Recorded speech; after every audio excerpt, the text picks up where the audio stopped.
uma pergunta que eu quase que eu encerrei aqui sem fazer, né? Mas eu acho que é algo muito legal para você falar. Você casou muito novo, né? E a galera casa tarde pra caramba, né? Eu acho que assim, tem algumas coisas que envolvem, assim, tem alguns ambientes que você desfruta do que também os seus pais, os pais da Priscila conquistaram, e vocês podem casar mais jovem. Hoje em dia é muito complicado você ter carro, apartamento, se formar e se casar e tal. Mas, ao mesmo tempo, eu vejo assim que as pessoas colocam muito essas condições que tem que conquistar tudo e a idade passa. E eu acho uma boa escolha. Eu me casei com 27, Mariana com 25. Acho que você se casou com... Eu casei 2 semanas antes de fazer 19 anos. Uau, 18 anos. Tinha 18 anos. E como é que foi a experiência, né? Cara, foi algo extraordinário, assim. Eu sou tão grato a Deus por as coisas terem acontecido como elas aconteceram. Eu sempre tive o sonho de ter uma família jovem. Eu falava sobre isso com meus pais desde criança. E sonhava e cresci com uma boa escola. Só que todo mundo achava que eu ia ser o último a me casar. Até, assim, né, os meus amigos, primos, família, pensavam que eu ia ser o último, porque eu mal tinha amigas, assim. Eu ficava bem longe das meninas e muito focado no que Deus queria que eu fizesse. Então, eu não tinha nem planos de estar namorando com essa idade, quem diria casar. Né? É até algo que eu lembro quando eu tinha 16 anos, uma vez orando, o Espírito Santo me perguntou: e se eu quisesse que você não casasse? Cara, acho que eu demorei 1h30 para responder. Eu chorando. Chorei ficar sozinho o resto da minha vida. Daí respondi: não, seja feita não a minha, mas a sua vontade. Então, Jesus fazia essas perguntas para mim, que uma hora eu comecei a pensar. Falei: velho, acho que eu vou morrer com 30 anos de idade. Tipo, só pode que o Senhor está me chamando para ser um mártir, porque você não vai casar, você não vai... Aí um dia ele me esclareceu. Ele falou: não estou te chamando para viver desse jeito. Mas... Não te deu o dom de celibato. Mas eu quero que seu coração não esteja em nenhuma outra coisa além de mim. E, cara, isso foi me pegando. Então, eu fui fazendo essas entregas e de repente, cara, Deus abriu a porta de um jeito que foi extraordinário, assim. Então, eu conheci a Priscila com 11 anos. Desde então, eu tenho um crush nela, né? Gostava dela. A gente nunca conversou sobre. Mas, então, eu passei... Que legal. Desde os 11 anos, muito próximo dela e conhecendo ela cada vez mais, vendo o amor que ela tinha por Jesus, o amor que ela tem pela igreja. E, né, obviamente, como ela era tão linda e tudo foi me chamando muita atenção. Mas eu nunca me aproximei, assim. Até que, cara, de repente eu comecei a realmente enxergar ela e percebi que eu seria maluco de não falar com ela. Eu tive umas experiências que foram interessantes. Em 2015 eu tinha um sonho e o sentimento eu já tinha por ela, mas eu não tinha coragem de falar com ela, eu não queria que estragasse a amizade que eu tinha com a família.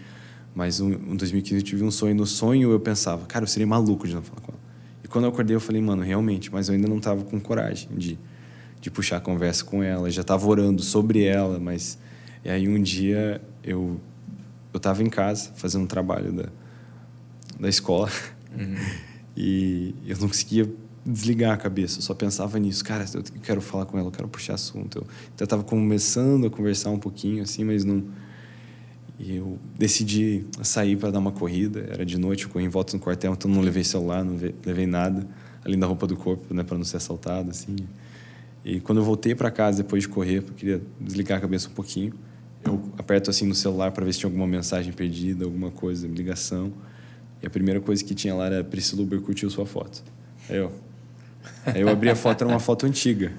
Aí eu falei: pronto, né, o meu sinal. Tem algo rolando aí. Toda a coragem e comecei a conversar com ela, né? E depois eu fui descobrir que não foi ela, foi uma amiga dela que pegou o celular dela e curtiu uma foto antiga. Mas, cara, glória a Deus, sério, eu precisava para criar coragem. Graças a Deus pela amiga que curtiu uma foto antiga. Até hoje tenho essa dívida com uma amiga dela. E aí, porque eu fiquei pensando: mas se não foi ela, por que alguém curtiria? Por que? Aí me deu coragem. Mas eu até conversei com os pais dela, né, quando eu pedi a bênção para me aproximar, porque eu falei: olha, eu quero me aproximar com um amigo, mas eu tenho segundas intenções. Então, conversei antes com os pais dela, conversei com os meus pais, com a bênção de todo mundo, né? Eu coloquei todos os princípios bíblicos que eu conhecia em prática, e vendo isso passar, aí eu fui me aproximando. Quando fui conhecendo ela, vi realmente a compatibilidade do nosso chamado, né? Fui me apaixonando ainda mais por ela, e aí, depois de uns meses, eu me declarei, vi que ela correspondia. E o nosso plano, na verdade, era casar 2 anos depois do que a gente casou. Então, A gente casou em Tem isso também 2017. no meio da história. Em 2017, eu ia estar saindo, terminando o ano, eu ia estar saindo do IHOP, eu ia estar indo para São Paulo, para passar um ano em São Paulo. Né? Então, a gente ia casar em 2019. Era o plano original. E aí, eu perguntava muito conselhos para o meu pai e para o meu sogro. Conselhos para quando você era recém-casado.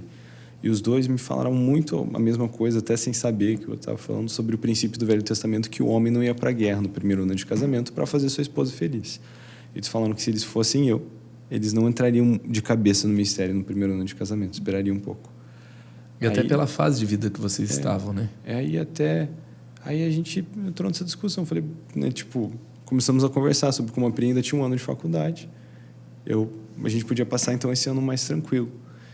E aí os pais acharam uma bênção, todo mundo abençoou a ideia da gente casar mais cedo e a gente amou essa ideia também, né? Amou prosseguir com isso. E, cara, foi incrível. Mas eu tinha um último porém, que era meio da questão financeira. Porque eu tinha um trabalho que pagava em real, eu estava morando nos Estados Unidos, o dólar estava 2,8, eu achava que era absurdamente alto. Meu Saudades. Deus. Saudades, total. E aí eu estava apertado, eu falava, cara, tá difícil hoje, assim, cuidar de mim, imagina cuidar de dois. Né? E um dia eu estava orando sobre isso e, cara, o Espírito Santo falou com muita clareza. Falou, Israel, do mesmo jeito que eu tenho cuidado de você, eu vou cuidar de vocês. Nesse dia eu perdi todo medo, estava pronto para pedir a Priscila em casamento. Né? Eu realmente tinha essa palavra de Deus, não era uma loucura. Né? Um passo de fé com uma palavra de Deus não é loucura. Você dá um passo de fé sem uma palavra de Deus, aí é loucura.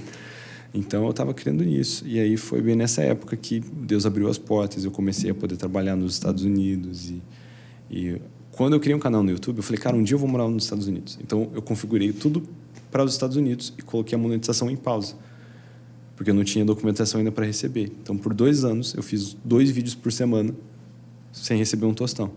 E aí o canal estava começando a crescer. Ele ainda não tinha saído Me Leva para Casa, que saiu depois que eu casei, mas já estava ganhando algumas proporções. E aí, o dia que eu tirei minha documentação de trabalho, né, que eu mudei do meu status de estudante para poder trabalhar, eu estava num green card e imediatamente começou a liberar os pagamentos de 2 anos do Google, entrar reserva. Eu assumi a faculdade da minha esposa, né? Eu paguei pela faculdade dela. Então, foi uma experiência muito legal, cara, de ver Deus, assim, realmente cuidando da gente. E a gente tinha um plano. Né? A gente não precisava morar debaixo de uma ponte. Eu ainda tinha o meu pior cenário, se tudo desse errado, trabalhar em tempo integral no McDonald's e ia fazer... É muito legal você falar assim que não foi loucura, né? Porque tem gente que, assim, parece que... Vamos falar as referências aí antigas, né? Eles vão lá e colocam, fazem aquele plano, né? E falam assim, Deus, se vira para dar certo, né? Aí vem o 007 do céu para resolver aquela confusão ideia, que você fez. Então, mas você tinha ali o plano, o cenário surpreendente, o cenário... Eu sempre, quando eu faço plano com a Mariana, né? Eu falo, olha, a gente tem que ter um plano ok, um plano, beleza, Deus abençoou, então vai ser isso aqui... E o plano para dar errado. E o plano para dar errado tem que ser bom, entendeu? Se der errado, a gente vai fazer isso aqui, ó. Muito bom. Muito bom. Então, foi isso que eu fiz. Né? E colocando tudo, eu vi que até no estudo der errado, tinha como. Né? Então, eu estava tranquilo. Eu tinha um plano. Eu já tinha também o hábito. Eu comecei a trabalhar com 15 anos. Eu já vinha guardando dinheiro. Né? Eu tinha uma poupancinha. Eu passei uns perrengues quando eu comecei a morar sozinho. É muito bom você falar. Porque tem gente que olha e fala assim... Né? Então, eles receberam tudo ali, né? Não foi isso aí. Graças a Deus. Até assim, recém-casado, eu ainda estava realmente nessa de... Assim, porque quando eu saí de casa, meu pai já não me ajudava tanto assim. A gente teve ocasiões que eu liguei para ele e falei, pai, tive um acidente, tive que gastar dinheiro, estou sem grana para comer. Ele, beleza, né? Jejua aí então. Eu falei, pai, você não consegue mandar um dinheiro? Ele, não vou mandar não, eu tenho, mas não vou mandar. Você tem que cuidar do seu dinheiro. Eu falei, pá, mas não foi culpa minha. Foi um acidente, foi um imprevisto. Aí meu pai me disse disso. Foi o dia que entrou na minha cabeça. Se você não tinha uma poupança para acidentes, foi culpa sua. Não. Aí eu, beleza, né? Então foi essa escola. Eu falei, pai, mas falta 3 dias para o meu próximo salário. Só preciso de uma ajudinha, eu te devolvo. Ele, não, jejua 3 dias, você consegue. Então, essa foi a escola já, né? Então, eu não era nem casado, solteiro já era assim. Uau. Então, meu pai ainda falou, você quer casar? Beleza, estamos te abençoando, mas você está por si. Né? E eu realmente estava tranquilo, porque Deus tinha me dito isso. Aí, nós recebemos nossa primeira proposta de emprego. A gente tinha alguns meses de casado. Era a primeira proposta para eu receber em dólar. E era para trabalhar numa igreja. E aí nós oramos e o Senhor falou pra gente que a gente ia aceitar o trabalho, mas que a gente ia devolver todo o dinheiro para a igreja. Aí, beleza, nós aceitamos isso, né? Nós entendemos que era algo profético sobre a maneira como nós estávamos ali nos Estados Unidos. Não era uma terra de oportunidade para nós, era um campo missionário. A gente estava ali para servir. Inclusive, a gente tem um chamado para voltar para lá e continuar trabalhando com os americanos. Mas nós ofertamos, então, esse ano de salário para a igreja, né? E meu pai falou, você tá maluco? Eu falei, você tá maluco, você me ensinou isso a vida inteira, né, a confiar no Senhor, ouvir a voz dele e agora tá preocupado. E eu falei pro meu pai, pode ver o que Deus vai fazer. Falei até pro pastor da igreja, falei, pode, fica tranquilo, olha o que Deus vai fazer. Na semana que eu tive essa reunião, eu lancei a música Me Leva para Casa. Uau! E ela deu para nós todo o salário que nós ofertamos para a igreja, né? Uau!